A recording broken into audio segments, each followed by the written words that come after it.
ये बताओ S1, हम सिर्फ एक टर्म को जोड़ेंगे। S1 का मतलब एक टर्म का सम, एक टर्म वो खुद होता है, तो 1/1 प्लस एक का स्क्वायर एक और एक का पावर 4 भी एक, यानी कि 1/3। हमको पता है ना S1 बराबर 1/3। ठीक है। S2 दो टर्म का सम, सेफ साइड के लिए S2 निकाला जाता है, वैसे S1 में काम हो जाता है, सेफ साइड के लिए निकाला जाता है। तो 2/2 का पावर 4 यानी कि 16, 16 4 20, 20 और 1 21, 2/21। ठीक है। नहीं तो ये 1/3 प्लस 2/21 हो जाएगा। 1/3 प्लस 2/21 कितना हो जाएगा बाबू? 21। 7 और 2 9, 9/21। ये कटेगा इससे, तो ये कितना हो जाएगा? 3/7। बोलो। S1 बराबर 1/3, S2 बराबर 3/7 निकाल के रख लिया। इसके ऑप्शन देख के एक बात हम गारंटी से कह सकते हैं कि ये TITA में नहीं आ सकता है, टाइप इन द आंसर में। अब हम लोग वापस आते हैं। एक टर्म का सम 1/3 आ रहा है और दो टर्म का सम, पहले दो टर्म का सम यानी कि ये और ये मिला के 3/7 आ रहा है। कंफर्म करो। ठीक है। अब क्या है कि हमारा जो भी आंसर है वो हमको ऑप्शन में से ही चुनना है, यानी इनमें से एक आंसर है। चलो इन्हीं में से कोई आंसर है ना। अब क्या है कि ये फॉर्मूला क्या कहता है कि n टर्म्स का सम का फॉर्मूला है हम, तो जब ये n टर्म्स के सम का फॉर्मूला है तो इसमें n रखने से आंसर आना भी चाहिए, यानी 1 रखने से 1/3 आना चाहिए और 2 रखने से 3/7 आना चाहिए। जिसमें ऐसा होगा वही आंसर है, बात खत्म। कोई भी और आप लोग जिन्होंने पूरा AP GP HP पढ़ा है, जिन्होंने सिग्मा वाले रूल्स पढ़े हैं, जिन्होंने n+1/2, n+1, 2n+1/6 इस तरह के क्वेश्चन बनाए हैं मेरे साथ, ठीक है, वो सारे लोग बताइए कि अगर हम इस सवाल को पूरे मेथड से बना दें, पूरे मेथड से बना दें, तो वो इससे डबल टाइम कम से कम लेगा कि नहीं लेगा? कम से कम डबल टाइम लेगा कि नहीं लेगा? कितना भी इजी होगा और आता भी होगा तो डबल टाइम लेगा कि नहीं लेगा? पहली बात कि पूरा मेथड से वो डबल टाइम लेगा। दूसरी बात कि दिस मेथड इज नॉट तुक्का, this is fail proof and full proof. ठीक है, इससे आंसर डेफिनेटली भी आएगा और हम कोई चोरी भी नहीं कर रहे हैं। फिर भी अगर हम इसको मेथड से सॉल्व करें, फिर भी अगर हम इसको मेथड से सॉल्व करें तो अपने आप को मूर्ख कहलाने के लिए इतना पेन क्यों लेना? फिर तो आप पेड़ की डाल पे बैठ के उस डाल को काट भी सकते हैं, कालिदास बन जाइए, है ना। तो यहां पे क्या करना है अपने को बाबू? यहां पे अपने को इन सारे ऑप्शंस में 1 और 2 पुट करके देखना है। जिस ऑप्शन में 1 और 2 पुट करने से बारी बारी से 1/3 और 3/7 आएगा वही अपना आंसर है। सिंपल सी बात है। तो कोई भी सीरीज दिया हुआ हो उसका शुरू का 2 टर्म या 3 टर्म का सम निकाल के रख लीजिए और ऑप्शन में 1 2 या 1 2 3 जो भी है पुट करके देख लीजिए। ये बहुत ज्यादा बड़ा बड़ा भारी भारी था, बटा में 3 का पावर 4 81 और 9 90 और 1 91 आ रहा था, तो हम तीसरे तक नहीं गए और जाना पड़ेगा भी नहीं। आप कब जाना पड़ता है आगे, कब जाना पड़ता है ये भी बता देते हैं। आगे तब जाना पड़ता है जब मान लीजिए कि इसमें भी आपका 1/3 आ गया, इसमें भी 1/3 आ गया और इसमें 2/3 आ गया, तो आप ये दोनों में कंफ्यूज हो जाइएगा कि क्या होगा, तो इसलिए थोड़ा आगे। लेकिन यहाँ पे देखिएगा इससे आगे नहीं जाना पड़ेगा अपने को, दो में सेम ऐसा कुछ नहीं आएगा, मैच नहीं करेगा, इसलिए अपना काम हो जाएगा। तो चलिए देखते हैं कि इसमें पहले 1 पुट करेंगे तो 1 × 1 + 1 बटा 1 + 1 + 1, 2/3 आ रहा है, पहला ही फेल हो गया।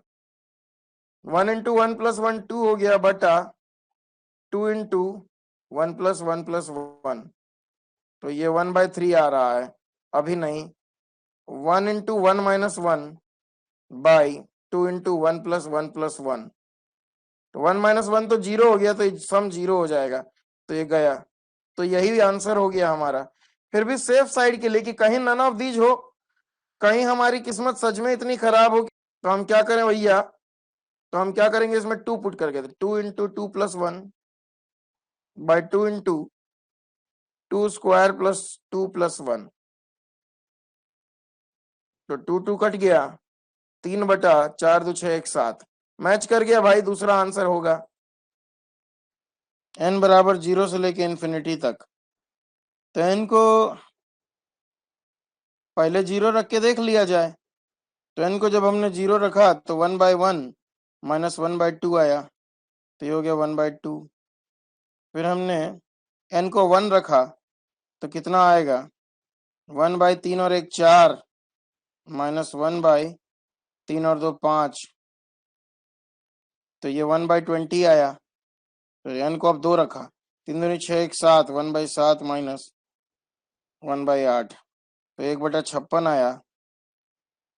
उसके बाद क्या आएगा, 10 और 11, तो 1/110 आएगा।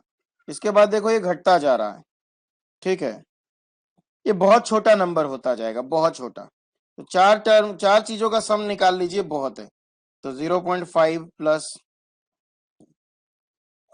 0.05, उसके बाद कैलकुलेटर दिया रहता है ऑन स्क्रीन, 1/56, 0.0179, 0.0179, तो इसको 8 कर लीजिए क्योंकि आगे बहुत सारा डिसिमल हम इग्नोर भी करने वाले हैं। 1/110, तो 0.0091, 0.0091, ठीक है, 8 9 17, 1 5 6 1 7, ठीक है, इस रेंज में 0.6 के आसपास होना चाहिए। तो ये है 3.14 बाई 1.732, ओके। दूसरा है 3.14 बाई 17 दूनी 34, 32 दूनी 64, 3.464। तीसरा है 3.14 बाई 5.196, ठीक है। चौथा कह रहा है finite and between 0 and 1/2, 0 and 1/2 के बीच में तो नहीं होगा क्योंकि इसको पार कर गया, ये ऑप्शन गलत है। ये ऑप्शन जो है 1 से ज्यादा आ रहा है, ये ऑप्शन गलत है, ठीक है। It is very close to 0.8 और 0.9 and it is very close to 0.6। देखते हैं 3.14 बाई 5.196, 3.14 डिवाइडेड बाई 5.196, निकाल लो कैलकुलेट करके, तो 0.6 के करीब आ रहा है, यही बेस्ट ऑप्शन है, कहानी खत्म। तो हम लोग ऐसे शुरू के 3 4 टर्म जोड़ के बहुत सारा सीरीज का सवाल कर लेते हैं, ठीक है। 1³ से लेके n³ यानी कि n+1/2 का होल स्क्वायर, ये है 2025 यानी कि 45 का स्क्वायर, तो ये हटा दीजिए, स्क्वायर हट जाएगा, n इंटू n+1 बराबर 90 हो जाएगा, 9 इंटू 10 हो जाएगा, n बराबर 9 हो जाएगा, 1 से लेके 9 तक का सम 45 हो जाएगा। अच्छा यही तो पूछा था, तो यहीं जब हमने स्क्वायर तोड़ा था वहीं पे कहानी खत्म थी इसकी। ये देखो, ये देखो, ये इससे ज्यादा बकलोली क्या होगी, 0.2040608 समथिंग, इस रेंज में आएगा ये नंबर जब जोड़ेंगे तो। शुरू का 4 टर्म जोड़ लीजिए, इसी रेंज में आएगा, बोलो 9 नंबर में शुरू का 4 टर्म जोड़ लीजिए ऐसा, ठीक है, तो जोड़िएगा तो इसी रेंज में आएगा, ये हमारा नंबर है। तो आंसर में हम चेक कर लेंगे, कैलकुलेटर दिया हुआ है हमारे को, 200/891, नहीं आ रहा भाई, ये तो बहुत अलग आ रहा है, 2000/9801, 0.2040608, हाँ 10 12 14 16 वगैरह आ रहा है, ठीक है। उसके बाद 1000/9801, ये तो बिल्कुल अलग आएगा, ठीक है। तो जाहिर सी बात है ऑप्शन 2 है, यही होगा ना। ये देखो ठीक है, r बराबर 2 से लेके इन्फिनिटी तक जाना है, तो r का स्क्वायर 2 का स्क्वायर 4 में से गया तो 1/3, 3 का 3 3 9 में से गया 8, 4 चौक 16 में से गया 15, अब 5 5 25 में से गया 24, इतना जोड़ो ठीक है, इतना काफी है, ठीक है, इतना लगभग काफी है। ओके, तो ये आ रहा है तुम्हारा 0.3333 30, 2/30 20/30, ठीक है, 0.0666 ऐसा चल रहा है, 1/24, 0.24 चौक 96, 24 लगभग इतना, इसको जोड़ लेते हैं और आगे के टर्म्स जोड़ने से ये लगभग 0.6 या 0.7 के आसपास आएगा। लेट्स सी कि कितना ही चेंज कर पाता है ये। 36 में से गया 35, 1/35, स्टिल मेकिंग समथिंग सिग्निफिकेंट, ठीक है, तो ये 0.65 से तो ऊपर हो जाएगा, तो मोस्ट प्रोबेबली ये थोड़ा क्लोज कॉल है, ये वाला थोड़ा क्लोज कॉल है। 12 का 2 होना चाहिए, 12 का 2 होना चाहिए because it is the closest, ये थोड़ा क्लोज कॉल है। जैसे ऑप्शन बहुत, जैसे 1 और 4/3 नहीं होगा, हमने ऑलरेडी डिस्कार्ड कर दिया, लेकिन नन ऑफ दीज और 3/4 में थोड़ी जद्दोजहद है क्योंकि हमारा आंसर 0.6 से थोड़ा सा ऊपर आ रहा है और ये कुछ ज्यादा ऊपर लग रहा है, ठीक है, वही बोल रहे हैं, यहाँ कॉमन सेंस से चीजें बन रही हैं कि 1 और 4/3 तो नहीं ही होगा और नन ऑफ दीज हुआ नहीं करता है, तो 3/4 ही ऑब्वियस आंसर है। ये सीरीज क्या है पहले समझ लो, अगर इस सीरीज में एक टर्म है तो एक होगा, अगर इसमें दो टर्म है तो 1 × 2 + 2 × 1 होगा, अगर इस सीरीज में 3 टर्म है तो 1 × 3, 2 × 2, 3 × 1, माने 1 2 3 का सीक्वेंस इधर चल रहा है और 1 2 3 का सीक्वेंस इधर चल रहा है, वैसे ही 1 2 इधर चल रहा है, 1 2 इधर चल रहा है। अगर 4 टर्म होगा तो 1 × 4, 2 × 3, 3 × 2, 4 × 1, तो ये 1 2 3 4 चल रहा है, ये 1 2 3 4 चल रहा है, ऐसा, ठीक है। तो इसमें S1 कितना हो जाएगा हमारा 1, S2 कितना हो जाएगा 4, S3 कितना हो जाएगा 3 3 6 4 10, और S4 कितना हो जाएगा, जितना कंफर्टेबल उतना निकाल लो, 4 4 8 और 6 6 12 20, ठीक है। अब 1 पुट करके देखो, 1 × 2 × 3/6, तो ये आ रहा है 1 में, 1 × 2 × 3/3, तो 6/3 आ रहा है, 2 आ रहा है, ये नहीं होगा। 1 × 2 × 3, तो 3 में 6 हो गया, तो 6/6 ये भी आ रहा है पहले में तो, और ये बटा में 3 है, ये नहीं आ रहा है, तो 2 ऑप्शन रूल आउट हो गए। अब बचे हुए दोनों में ट्राई करना है, तो अब चलो 2 से 2 रखने पे 4 आना चाहिए, 2 2 1 3, 2 2 4/6, 2 3 6 चौक 24/6, 4 आ गया, और यहाँ पे कितना आ रहा है, 2 3 2 2 4 और 1 5/6, तो ये 5 आ गया, ये नहीं होगा, तो कौन सा होगा, यही होगा, ठीक है। तसल्ली नहीं हो तो तीसरा पुट करके देख लो, तो 3 3 और 1 4 और 3 और 2 5/6, 3 चौक 12 बचे 60/6, कितना आया 10, 10 आ गया, ठीक है। तो किसी भी मेथड से पहले ये निकाल के देगा तुमको, ये चीज हमको थोड़ा सिखानी थी। इनफाइनाइट टर्म, अब देखो यहाँ सब छोटा छोटा है, जैसे मान लो कि 1/2 है, फिर 1/15 है, फिर 1/28 है, फिर 1/124 है, तो जब जब जब नंबर इस तरह से बड़ी होती जाए, बटा में जो नंबर है, तो एक्चुअल नंबर छोटा होता जाएगा, तो उस समय 3 टर्म 4 टर्म में हम संतोष कर लेंगे। जब नंबर क्लोज हो, ठीक है, जब एक 1/2 1/5 1/8 1/11 ऐसा जा रहा हो, तो हमको 3-4 टर्म और लेना पड़ता है। ठीक है, वहां पे हम लोग देखते हैं कि कहीं मेथड से बन जाए।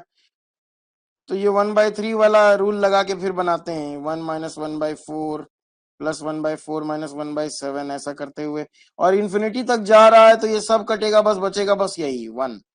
तो 1/3 इंटू 1 कितना होगा? 1/3। ठीक है, क्योंकि टर्म्स क्लोज हैं।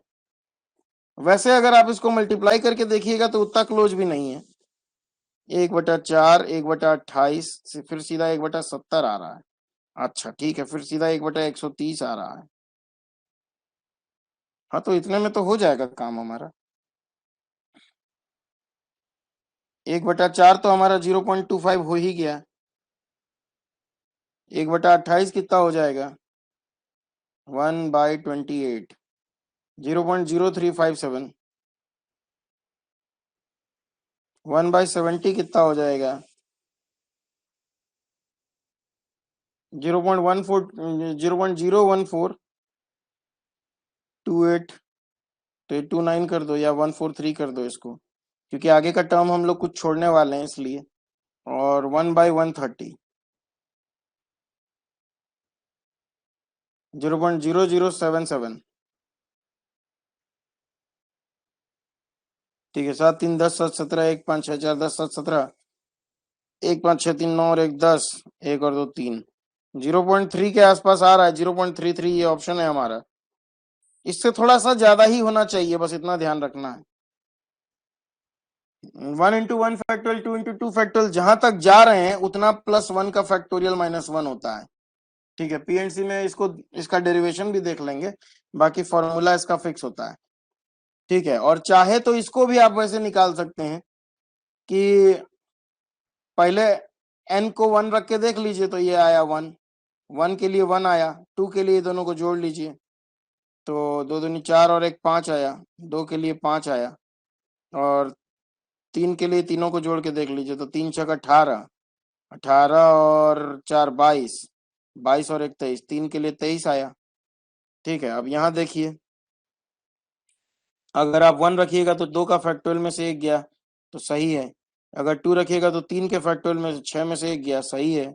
अगर 3 रखिएगा, 3 1 4, 4 के फैक्टोरियल में से 1 गया, 24 में से 1 गया 23, सही है। तो पहला ऑप्शन ही मैच कर गया। तो ये n वाला चीज हर जगह काम कर जाता है।